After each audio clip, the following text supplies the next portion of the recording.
خطبہ نمبر 128 آپ علیہ السلام کا ارشاد کرامی بصرہ کے حوادث کی خبر دیتے ہوئے بسم اللہ الرحمن الرحیم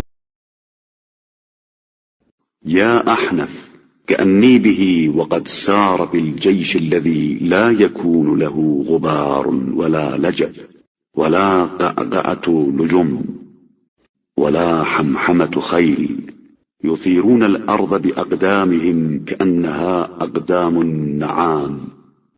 اے احنف، گویا کہ میں اس شخص کو دیکھ رہا ہوں جو ایک ایسا لشکر لے کر آیا ہے جس میں نہ گرد و غبار ہے اور نہ شور و غوغا، نہ لجاموں کی کھڑکھڑاہٹ ہے اور نہ گھوڑوں کی ہنہناہٹ۔ یہ زمین کو اسی طرح روند رہے ہیں جس طرح شتر مرغ کے پیر۔ حضرت علیہ السلام نے اس خبر میں صاحب زنج کی طرف اشارہ کیا ہے جس کا نام علی ابن محمد تھا، اور اس نے 225 ہجری میں بصرے میں غلاموں کو مالکوں کے خلاف متحد کیا اور ہر غلام سے اس کے مالک کو 500 کوڑے لگوائے۔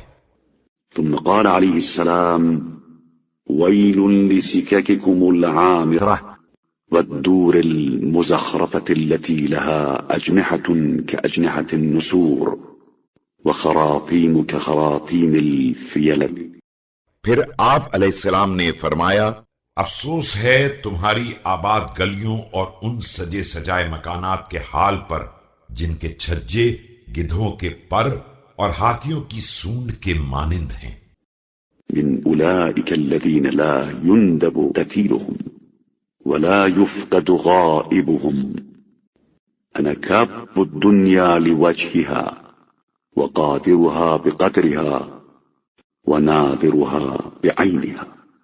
ان لوگوں کی طرف سے جن کے مقتول پر گریہ نہیں کیا جاتا ہے اور ان کے غائب کو تلاش نہیں کیا جاتا ہے، میں دنیا کو منہ کے بل اوندھا کر دینے والا اور اس کی صحیح اوقات کا جاننے والا اور اس کی حالت کو اس کے شایان شان نگاہ سے دیکھنے والا ہوں۔ ترکوں کے بارے میں، كأني أراهم قوما كأن وجوههم المجان المطرقة يلبسون السرق والديباج ويعتقبون الخيل العتاق۔ میں ایک ایسی قوم کو دیکھ رہا ہوں جن کے چہرے چمڑے سے منڈھی ڈھال کے مانند ہیں، ریشم و دیبا کے لباس پہنتے ہیں اور بہترین اصیل گھوڑوں سے محبت رکھتے ہیں۔ ويكون هناك استحرار قتل حتى يمشي المجروح على المقتول ويكون المفلت أقل من المأسور۔ ان کے درمیان عنقریب قتل کی گرم بازاری ہوگی جہاں زخمی مقتول کے اوپر سے گزریں گے اور بھاگنے والے قیدیوں سے کم ہوں گے۔ یہ تاتاریوں کے فتنے کی طرف اشارہ ہے جہاں چنگیز خان اور اس کی قوم نے تمام اسلامی ملکوں کو تباہ و برباد کر دیا اور کتے سور کو اپنی غذا بنا کر ایسے حملے کیے کہ شہروں کو خاک میں ملا دیا۔ فقال له بعض أصحابه: لقد أعطيت يا أمير المؤمنين علم الغيب، فضحك عليه السلام وقال للرجل وكان كلبيا: يا أخا كلب، ليس هو بعلم غيب وإنما هو تعلم من ذي علم۔ یہ سن کر ایک شخص نے کہا کہ آپ تو علم غیب کی باتیں کر رہے ہیں، تو آپ علیہ السلام نے مسکرا کر اس کلبی شخص سے فرمایا، اے برادر کلبی، یہ علم غیب نہیں ہے بلکہ صاحب علم سے تعلم ہے۔ وإنما علم الغيب علم الساعة وما عدده الله سبحانه بقوله إن الله عنده علم الساعة وينزل الغيث ويعلم ما في الأرحام۔ علم غیب قیامت کا اور ان چیزوں کا علم ہے جن کو خدا نے قرآن مجید میں شمار کر دیا ہے کہ اللہ کے پاس قیامت کا علم ہے، اور بارش کا برسانے والا وہی ہے، اور پیٹ میں پلنے والے بچے کا مقدر وہی جانتا ہے۔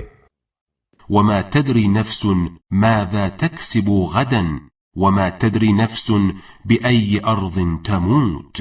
فيعلم سبحانه ما في الأرحام من ذكر أو أنثى وقبيح أو جميل وسخي أو بخيل وشقي أو سعيد. اس کے علاوہ کسی کو نہیں معلوم ہے کہ کل کیا کمائے گا اور کس سرزمین پر موت آئے گی. پروردگار جانتا ہے کہ رحم کا بچہ لڑکا ہے یا لڑکی، حسین ہے یا قبیح، سخی ہے یا بخیل، شقی ہے یا سعید. ومن يكون في النار حطبا أو في الجنان للنبيين مرافقا فهذا علم الغيب الذي لا يعلمه أحد إلا الله. کون جہنم کا ایندھن بن جائے گا اور کون جنت میں انبیاء کرام کا ہم نشین ہوگا؟ یہ وہ علم غیب ہے جسے خدا کے علاوہ کوئی نہیں جانتا ہے. وما سوى ذلك فعلم علمه الله نبيه صلى الله عليه وآله فعلمنيه ودعا لي بأن يعيه صدري فتضطم عليه جوانحي. اس کے علاوہ جو بھی علم ہے وہ ایسا علم ہے جسے اللہ نے پیغمبر صلی اللہ علیہ وآلہ وسلم کو تعلیم دیا ہے، اور انہوں نے مجھے اس کی تعلیم دی ہے اور میرے حق میں دعا کی ہے کہ میرا سینہ اسے محفوظ کر لے اور اس دل میں اسے محفوظ کر دے جو میرے پہلو میں ہے.